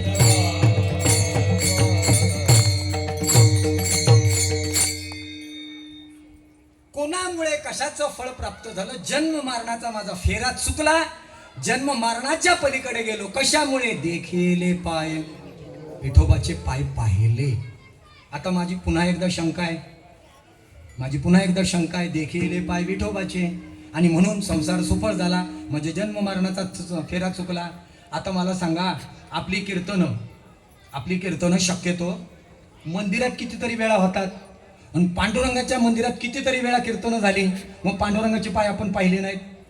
अहो, लग्नाच्या अगोदर शेवटचं दर्शन आषाढी वारीला घेतलं होतं. 33 तास लाईनीत उभा होतो आणि परत सांगितलं, आता पांडुरंगा आता नाही येणे जाणे, आता फक्त फेरा मारीन, लांबून पाया पडीन. तुका म्हणे मोक्ष देखिल्या कळस सोय करून ठेवली.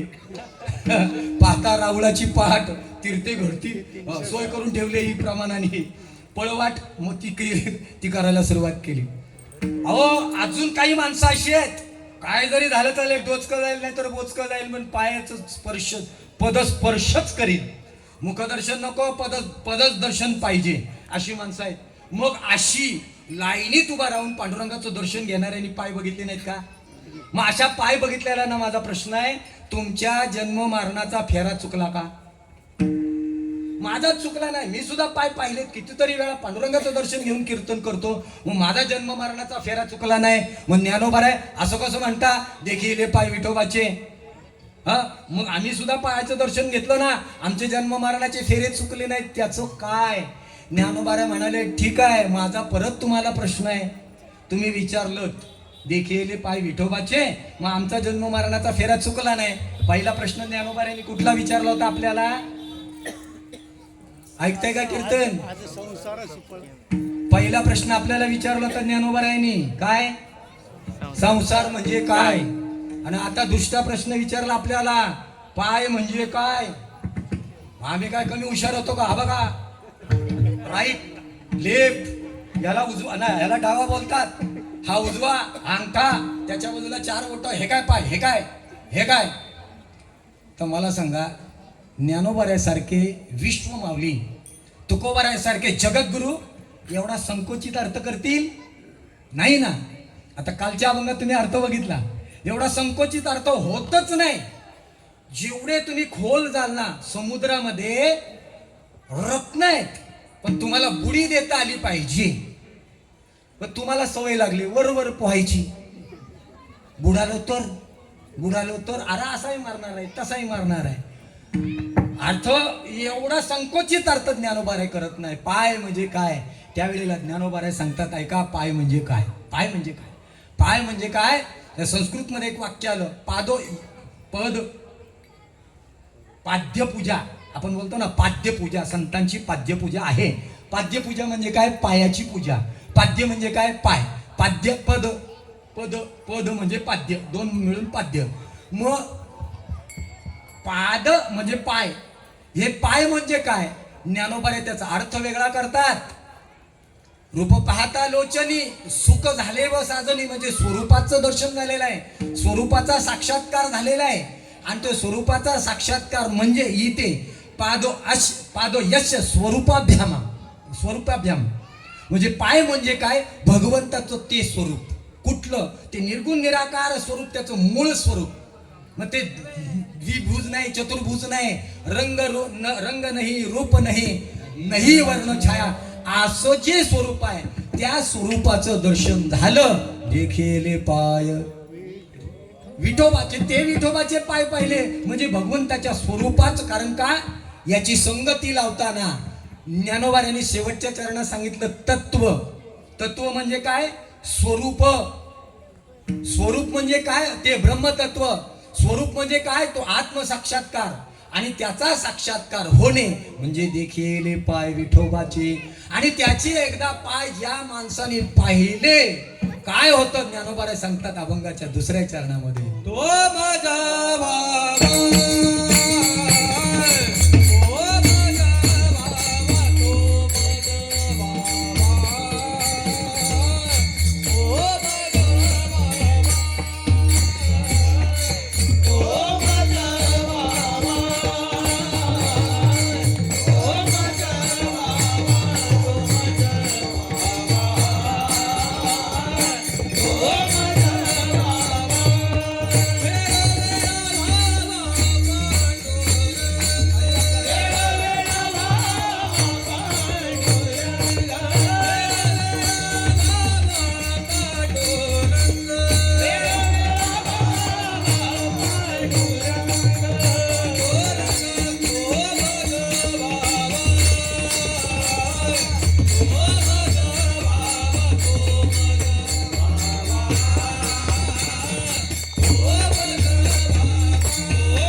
त्या भगवंताच्या खऱ्या स्वरूपाची अनुभूती झाली.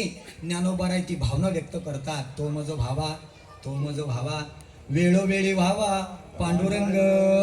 ज्या वेळेला परमार्थातला खरा सार कळतो ना, त्या माणसाला कधीही जो भजनी असेल तो कधीच भजनापासून विनमुख राहू शकत नाही. जो कीर्तन प्रेमी असेल तो कीर्तनापासून कधी विनमुख राहत नाही. मग ही जर सर्वसाधारणांची गोष्ट आहे. ज्याला आत्मसाक्षात्कार झाला, ज्याला ब्रह्मसाक्षात्कार झाला, ज्याला स्वतःची आत्मभूती आली, तो कसा राहील? तो मज व्हावा, तो मज व्हावा, वेळोवेळी व्हावा पांडुरंग. तुम्हाला 2 दृष्टांत सांगतो आणि समारोपाकडे निघतो. 2 दृष्टांत, एक संसारातला दृष्टांत आणि एक परमार्थातला दृष्टांत. ऐका, संसारातला दृष्टांत असा आहे, संसारात कितीही मिळालं तरी पुरत नाही. संसारात कितीही मिळालं तरी पुरत नाही. आणि परमार्थातलं थोडंसं जरी मिळालं तरी 10 जन्म सरत नाही. हा फरक आहे. ऐका, एक माणूस घराचं काम करताना त्याला मुरुम पाहिजे होता. मुरुम कळतो ना? मुरुम, हा, तो मुरुम पाहिजे म्हणून जरा मुरुम खणायला असा डोंगरात गेला. खणता खणता खणता खणता त्याला 5 किलो सोन्याची मूर्ती मिळाली. किती? 5 किलो. आता कसं किलो आहे सोनं? वचनम किंग दारिद्र्यता बोलायला काय पैसे लागतात. आणि मला हौस आहे का, मी रोज त्या मोबाईलवर गुगलवर सर्च करून बघतो सोन्याचा भाव काय आहे. तेवढंच एक आपला विंडो शॉपिंग, तेवढं समाधान. 5 किलो सोन्याची मूर्ती. 5 कमी पडते का? तुमचे चेहरे बरोबर दिसत नाही. वाढू का? 10 किलोची सोन्याची मूर्ती मिळाली त्याला. ऐका, 10 किलोची सोन्याची मूर्ती मिळाली. कसली? गणपतीची. 10 किलोची सोन्याची मूर्ती मिळाली. त्यांनी मूर्ती घरी आणली. पूर्वीचा काळ होता. आता काय करतं सरकार? जप्त करतं. पूर्वी जप्त करत नव्हतं. आमच्या श्रीवर्धनला दिघीला एकाला गणपतीची मूर्ती मिळाली होती. त्याचं मंदिर होतं, चोराने तोडून नेली वगैरे, तो भाग वेगळा आला. त्याला ती 10 किलोची सोन्याची मूर्ती मिळाली.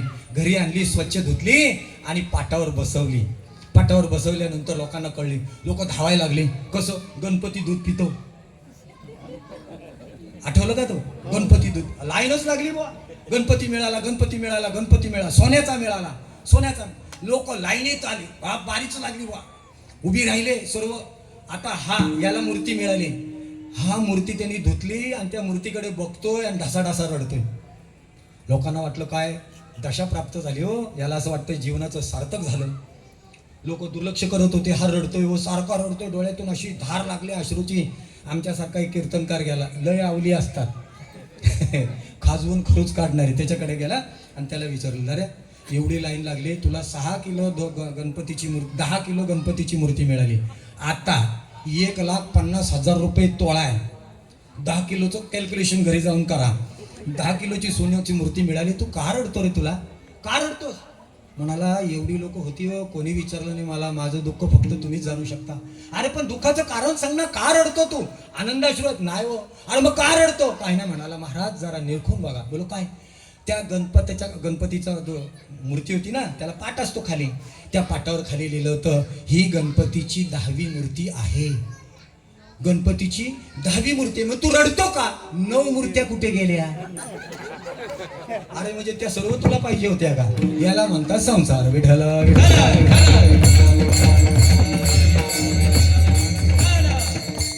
परमार्थातला दृष्टांत आहे का? सुरदास महाराज नावाचे एक उत्तर भारतामध्ये भागवत भक्त होऊन गेले. सुरदास महाराज एक दिवस भगवंत त्याच्याजवळ गेले आणि सुरदास महाराज नाव, सुंदर आवाज, सुंदर आवाज. आज मी आंधळे बरेच नेऊन सोडले. माशी आपला आमोशा ना, फार आपण 10 रुपये द्यायला मागत नाही परमार इथे, तिकडे लाखो रुपये खर्च करतात आमोशाला, दर आमोशाला महाराष्ट्राभरातून आंधळे येतात तिथे आणि महिन्याचं रेशनिंग त्यांना दिलं जातं. आंधळे सुरदास महाराज आंधळे होते, लहान असतानाच दृष्टीहीन झालेले, पण भजन इतकं गोड आवाज गोड, आणि भजन ऐकावं तर आमच्या सुरदास महाराजांचं. श्रीकृष्ण गोविंद हरे मुरारे नाथ नारायण. देवाने एवढीच गडबड केली, मला आवाज दिला नाही. मला 2 गोष्टी येत नाही, मला गायला येत नाही, मला खायला येत नाही. गायला आलं असतो ना तर मी 15 आणि 20 हजार पाकिट घेतलं असतं, आणि खायला आलं असतं असा भांबाडाच्या तांबाडा झाला असतो. दोन्ही गोष्टी येत नाही, त्याच्यामुळे मी दोन्हीच्या नादाला लागत नाही. सुरदास महाराज इतके सुंदर गात होते, इतके सुंदर गात होते. एक दिवस भगवंत प्रसन्न झाले आणि सुरदास महाराजांना सांगतायत, सुरदास महाराज ऐका, काय पाहिजे वरमृही मागा, मागा, तुम्हाला काय पाहिजे मागा. सुरदास महाराज म्हणाले, नको देवा, काय करायचंय रे, बास झालं, मला मिळालंय ना, बास झालं. आणि समाधानी जीवन म्हणजे वारकरी, ज्याचं जीवन समाधानी तो वारकरी आहे. आणि मग म्हणाला नको. देव, सुरदास महाराज म्हणतो नको. देव म्हणाले मागा मागा. देवाने आग्रह केल्यानंतर देवा एक मागतो, हा मागा मागा, चांगलं मागा. सुरदास महाराज म्हणाले, देवा मला दृष्टी दे रे. का? मला तुला पाहायचंय. मग देवाने सांगितलं, वा वा वा वा वा, दृष्टी मागितली. दृष्टी हे एक असं इंद्रिय आहे की जगताला पाहता येतं, पण ऐका, या दृष्टीचं एक दुसरा सुद्धा अवगुण आहे. जेवढं पाप घडतं ना, त्याच्यातलं 70% पाप डोळ्याने घडतं. डोळ्याने घडतं पाप. आणि रिक्षावाल्यानं तो सर्वच बघायला मिळतं. का? मला तर 6 डोळे आहेत, रिक्षाचे 2, माझे 2 आणि चष्म्यातले 2. ऐका सांगतो, पाप आपल्याकडून नेहमी घडत असतं, कारण डोळे पाप करायला लावतं. ऐका, पाप काय होतं आपल्याकडून? डोळ्यांनी पापच घडतं. कसं घडतं? ऐका, जगामध्ये चांगलंही दिसणार आहे तुम्हाला, वाईटही दिसणार आहे, बरोबर ना शिंदे? आपल्याला घराच्या बाहेर पडलो, दृष्ट्या म्हणजे चांगलंही दिसणार आहे, वाईटही दिसणार आहे. मग पाप घडतं कसं? ऐका, ज्या वेळेला जे आपण पाहतो ना, जे पाहतो ते पाहून सोडून दिलं ना, पाप लागत नाही. पण जे वाईट दिसलं ना, त्याच्यात डोळे अडकले, बघत राहिला, मग तो मातीचा पुतळा असला तरी पाप घडतं. डोळ्यांनी मातीचा पुतळा असला तरी पाप घडतं. मग हे म्हणाले इंद्रिय चांगलं आहे, दिले देवाने, तथास्तु म्हणाल्या बरोबर सुरदास महाराजांना डोळे आले. डोळे आल्यानंतर म्हणजे दृष्टी आली, दिव्य दृष्टी प्राप्त झाली. आणि मग समोर बघितलं, कोणाला? देवाला. राजस सुकुमार, मदनाचा पुतळा, रवी शशिकळा. हा, आणि मग असं ते रूप पाहिलं. जे रूप पाहिल्यानंतर ते रूप पाहत राहावं असं वाटायला लागलं.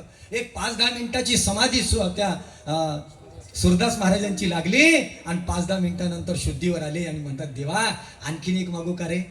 देव म्हणाले बघ अशीच लाबाड लोक असतात, अगोदर एक तर मागत नाहीत, मागायला लागले का परत यादी चालू होते. नाही ना देवा परत मागणार नाही, आणखीन एक मागतो. काय मागा बा, आता प्रेमच करतोय तुमच्यावर, मागा. सूरदास महाराज म्हणाले देवा जी दृष्टी तुम्हाला दिलीस त्या दृष्टीने मी तुला पाहिलं, बास आता ती दृष्टी पण काढून घे. आता मला ह्या दृष्टीने जगत पाहायचं नाही. का ज्या दृष्टीने देवाला पाहिलं ना, आता देवा तुला पाहिल्यानंतर जगत पाहण्याची इच्छा नाही. तू दृष्टी का काढ. म्हणे जन्मा आल्याचे सार्थक, तू का म्हणे जन्मा आल्याचे सार्थक, तू का म्हणे जन्मा आल्याचे सार्थक, तू का म्हणे जन्मा आल्याचे सार्थक. विठ्ठलाची एक देखलिया, देखलिया विठ्ठलाची एक देखलिया, विठ्ठलाची एक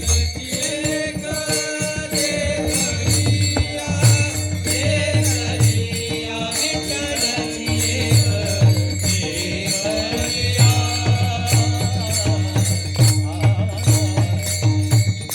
तुका म्हणे जन्म आल्याचे सार्थक, विठ्ठलची एक देखलिया.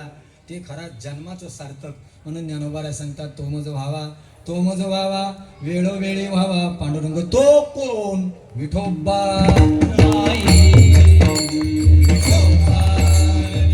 हार हार हरि जय जय हरि जय जय हरि हरि हरि हरि जय जय हरि जय जय हरि जय हरि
आत्ताशी आपण 2 चरण सोडवलेत आणि 1 चरण शिल्लक आहे.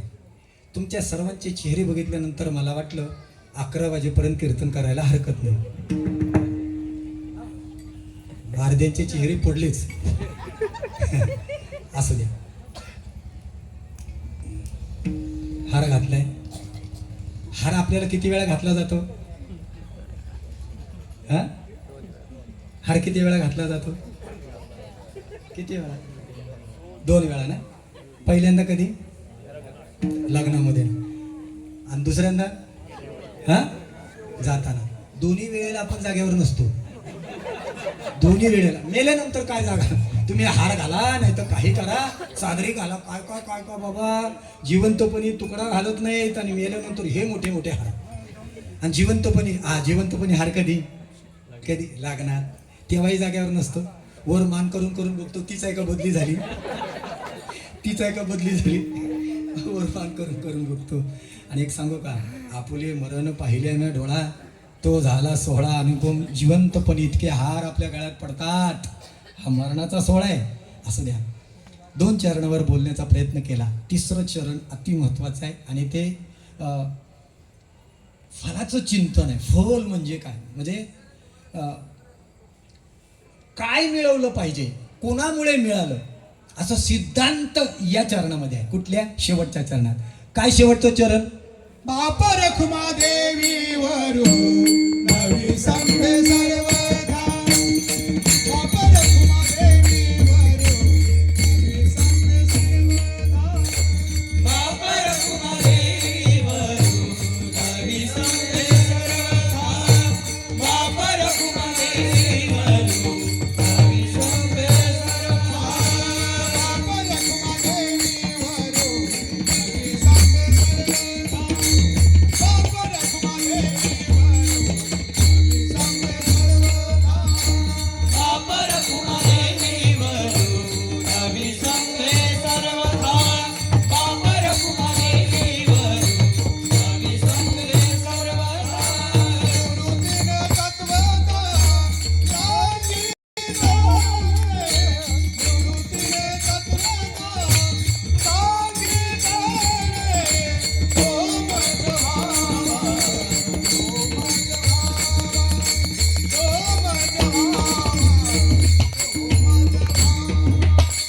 निवृत्तीने तत्वता सांगितले निवृत्तीने तत्वता सांगितले ओ माझा भावा ओ माझा भावा ओ माझा भावा वेळोवेळा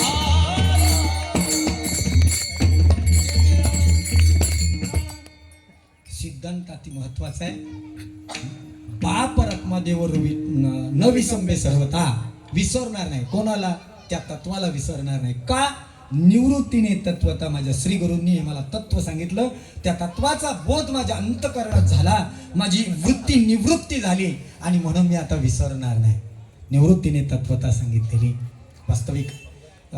आता काय झालं माहिती आहे का, सर्वाचा सुळसुळाट झालाय. मी असं का बोलतो ऐका, मला म्हणजे जे सर्वसाधारण कीर्तन किंवा काय काय मला काही घेणं देणं नाही, फक्त सांगतो याच्यासाठी की सर्वांनी आपल्यामध्ये सुधारणा केली पाहिजे. मी सुद्धा ह्याच अवस्थेत होतो, मला काही कळत नव्हतं. आता तरी कुठे काय कळतंय, पण कळत नव्हतं तेव्हा सुद्धा मी लोकांना पुसावेस यायची वाटे, जे भेटे दुसऱ्याला विचारायचो आणि बोलायचो बाबा ह्याच्यात अजून काय घालू का, ह्याच्यात अजून काय घालू का. मग सांगायची, चांगली माणसं सांगायची. आता काय विचारणंच राहिलं नाही, आपल्याच मनाला येईल तसं करायचं. आणि म्हणून आता ते तत्व आपल्यापासून बाजूला गेलं. जाऊ द्या, श्री गुरूंची कृपा झाल्याशिवाय. अजून सांगतो तुम्हाला, विचार सागर रहस्यामध्ये एक वाक्य आलं की जोपर्यंत हे वेदांत तत्वज्ञान किंवा हे तत्वज्ञान आहे ते अधिकारी पुरुषाकडून आपण श्रवण करत नाही तोपर्यंत ते तुमच्या अंतःकरणात जसंच्या तसं उतरणार नाही. ते सद्गुरूंच्या मुखातून ऐकलं पाहिजे. धरावेचे पाय आधी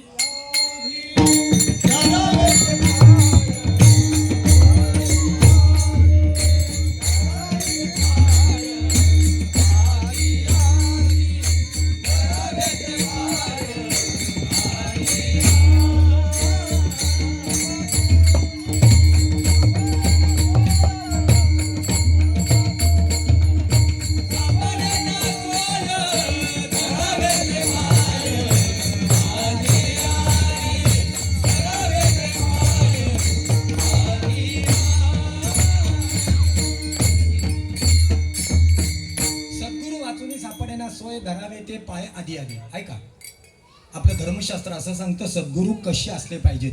शिष्यांची काही लक्षणं आहेत आणि सद्गुरूंची काही लक्षणं आहेत. सद्गुरूंची लक्षणं काय सांगितली? एक तर सद्गुरू तत्ववेत्ता आपला ब्रह्मनिष्ठ पाहिजे, सद्गुरू ब्रह्मनिष्ठ पाहिजे. आणि दुसरा तो वेदांतवेत्ता पाहिजे. दोन. आणि तिसरं लक्षण तो कृपाळू पाहिजे. वेदांतवेत्ता पाहिजे आणि ब्रह्मनिष्ठ पाहिजे. ब्रह्मनिष्ठ म्हणजे भगवंताशी अनन्य असलेला पाहिजे. वेदांतवेत्ता कशाला पाहिजे? कारण वेदांताचं तत्वज्ञान सार रूपातून, गोष्टी रूपातून तुम्हाला समजवावं म्हणून. आणि तिसरा कृपाळू म्हणजे काय? म्हणजे काय? हो, अवघ्या विषय भाजी. ज्ञानोबा सांगतात, अवघ्या विषय भांजी जी सांजवणी टेको नेदी आयशी खुरतोडी नुसती पोशिकवन दिसायला गाय चांगली आहे, काळे कुट्ट मस्त, दूध पण चांगलं आहे, पण दूध काढायला गेलं ना, दूध काढायला गेलं का जमीनच उकरायला खाण्याला सुरुवात करते किंवा लाट पाय झाडते. अशी गाय कितीही दिसायला चांगली आणि अशी गाय कितीही दुधाची असली तरी कामाची नाही, म्हणून कृपाळू पाहिजे. बरोबर आहे का नाही? म्हणजे वेदांत शास्त्र सांगतं, विचारसागर रहस्य सांगतं हे. मग असे पाहिजेत. मग ते काय करतात, सद्गुरू काय करतात हे अजून बऱ्याच लोकांना माहिती नाही. म्हणजे काय करतात, अगोदर तर जो त्या सद्गुरूंचा अनन्य होतो तद्विधी प्रणिपातेन वगैरे वगैरे, वेळ संपलेली आहे, दृष्टांत प्रमाण देत नाही, ऐका. मग जर त्याची विधीपूर्वक त्यांची तुम्ही सेवा केलीत, ते तो सेवा हा दारवंटा, ते स्वाधीन करी सोवटा तनु मनु जीवे चरणाशी लागावे. आता सोपं झालंय. पूर्वी गुरुजी 12-12 वर्ष त्याची बघायची, हा किती धीराचा आहे, नंतर तत्वज्ञान सांगायला सुरुवात करायची. आज माळ घातली का दुसऱ्या दिवशी त्याला साक्षात्कारच होतोय, भाव निर्माण होतात. एवढं ते सोपं आहे का? नाही ना. चला जाऊ दे, आपल्याला तिकडे अडकायचं नाही. म्हणजे तो श्री गुरु काय करतात, ज्या जीवाच्या पाठीमागे लागलेले 3 दोष आहेत. जीव, आपल्याला जीव का म्हणतात, कारण आपल्या पाठीमागे लागलेले 3 दोष आहेत. मल, विक्षेप आणि आवरण. मल म्हणजे काय, पाप. विक्षेप म्हणजे काय, चंचल वृत्ती. आवरण म्हणजे काय, मायेचं आवरण. मल म्हणजे काय, पाप. जे पाप तुका म्हणे नाड, पाप ठाके हिताड. जे तुम्हाला कीर्तनाला, बाजूला कीर्तन चालू असून सुद्धा हेते येऊ देत नाही, त्याचं नाव पाप. हिते येऊन सुद्धा जे ऐकून देत नाही त्याचं नाव पाप. हिते येऊन सुद्धा डोक्यात बसत नाही त्याचं नाव पाप. मग हे पाप काय कसं जाईल? हरिमुखे म्हणा, हरिमुखे. ते त्यांच्या मुखातून आलेलं एखादं वाक्य जर तुम्ही काही वर्ष, काय आता भरपूर आहे त्याच्यावर सांगण्यासारखं, सांगत नाही. चला पुढे. मग काय केलं सांग, एक नाम दिलं जातं, मग त्या नामाचं महत्व सांगितलं जातं. मग ते नाम जपलं तर पापाची निवृत्ती होते. बर, राहिली चंचल वृत्ती. चंचल वृत्ती म्हणजे काय, जी एका ठाई बसू देत नाही, राहू नये दी स्थिर, एके ठाई निश्चळ, ही चंचल वृत्ती. कीर्तनात सुद्धा गपचूप तंबाखू काढतात, खालच्या खाली मळतात, खाली मान घालतात, पटकन गपकन तोंडात घालतात. बरं, थुकतात कुठे, ते बसतानाच 2 सांध्यावर वाजतात. कुठल्या, ताडपत्र्यांच्या. अशी वर केली, लक्ष नाही. अरे बाबा, आमचं चांगलं लक्ष असतं. जी कीर्तनात स्थिर बसू देत नाही त्याची नाव चंचल वृत्ती. मग या चंचल वृत्तीला स्थिर करण्यासाठी सद्गुरू बोध काय करतात, हे बाबा उपासना कर, उपासना कर. उपासना कोणती? एकादशी धर, सोमवार धर, सोमवार व्रत एकादशी करी, त्याची चरण श्री वंदिनी मी. पायीवारीला जा, दिंडी सोहळा बघ, भजनाला लाग, आणि ते बघितल्यानंतर हळूहळू ढाळे ढाळे केतुलीने मग तुझ्यात हळूहळू परिवर्तन होईल, आणि परिवर्तन झाल्यानंतर तुझी चंचल वृत्ती जाईल. मग राहिलं काय, आवरण. ते आवरण म्हणजे मायेचं आवरण. मायेचं आवरण सहजासहजी जात नाही. जन्मोजन्मी आम्ही बहु पुण्य केले, विठ्ठलाची कृपा असल्याशिवाय मायेचं जाळं जात नाही. मग माया घालवायची असेल तर काय करायला लागेल? काय नाही, त्याच्यासाठी सतत ज्ञानेश्वरी, त्याच्यासाठी सतत सांगल्याची कीर्तन, हे महत्वाचं आहे, अंडरलाईन. सांगल्याची कीर्तन सतत सतत ऐकली. 10-20 वर्षांनी बदल झाला तर झाला. हा बरं, हे मायेचे आवरण परत 2 आहेत, मायेचे आवरण आहेत. हो, आता ते सांगत बसलो परत वेदांतात शिरलो, मला बाहेर येता येणार नाही, मग मी सांगत नाही. मग ती आवरण आहेत. मी ही आवरणं घालवण्यासाठी काय करावं लागेल, आपल्याला ज्ञानेश्वरी सतत वाचायला लागेल, श्री गुरूंच्या सान्निध्यात बसावं लागेल, आपल्याला शंका उत्पन्न झाल्या पाहिजेत, संवाद घडला पाहिजे, आणि संवादातून जो बोध झाला त्या बोधातून तुमची माया निवृत्त होईल. बरं, ही माया निवृत्ती सहजासहजी होत नाही.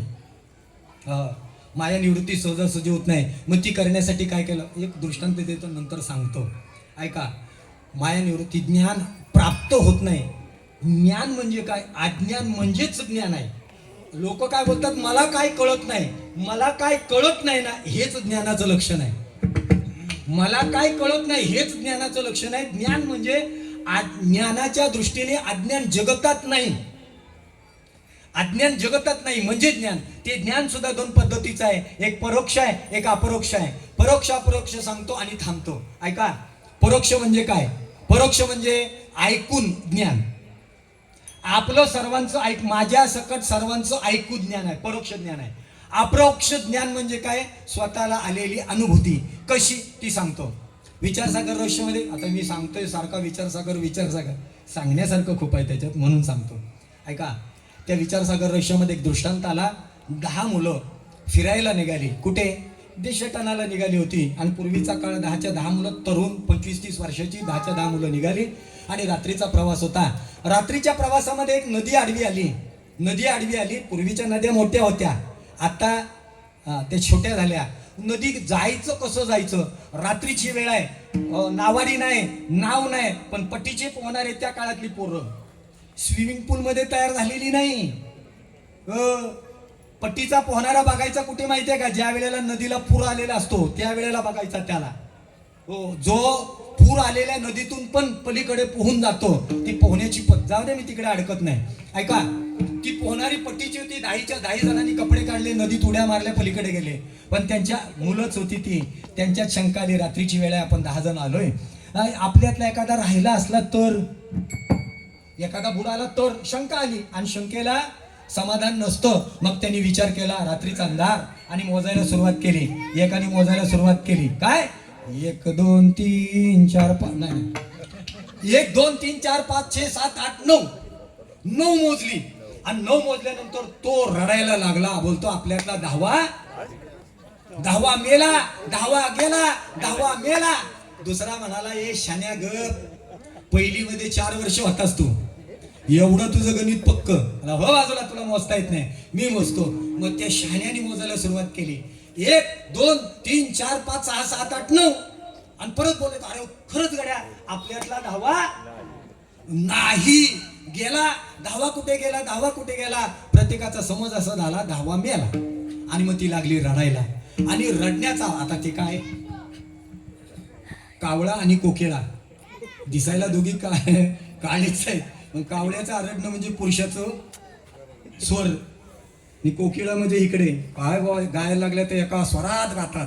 आपलं एक खर्जात तर एक तार सप्तकात. कुठं कोण गाईल त्याचा भरोसा नाही. मग अशी रडायला लागली ती. 10च्या 10 होती ती, 10च्या 10 रडायला लागली. आपल्यातला 10वा गेला, आपल्यातला 10वा गेला, आपल्यातला 10वा गेला. 10वा कुठे गेला? 10वा कुठे गेला? तितक्यात एक सज्जन माणूस तिथून चालत आला. कोण? सज्जन माणूस. आता सज्जन कोणाला बोलू? भास्कर शेठ. हा, भास्कर शेठ तिथून आले आणि त्यांनी बघितलं कोणतरी रडतंय. त्यांना पाहवलं नाही, मग तिथे आले आणि त्यांनी बघितलं. बाळांनो, का रे रडता? ते म्हणाले, काय सांगू दादा, आम्ही प्रवासाला 10 जण निघालो, नदी पलीकडून तिकडून आम्ही इकडे पार करून आलो, आमच्यातला 10वा भेटत नाही, बुडाला, मेला, हरवला, काय माहिती नाही, काय करावं.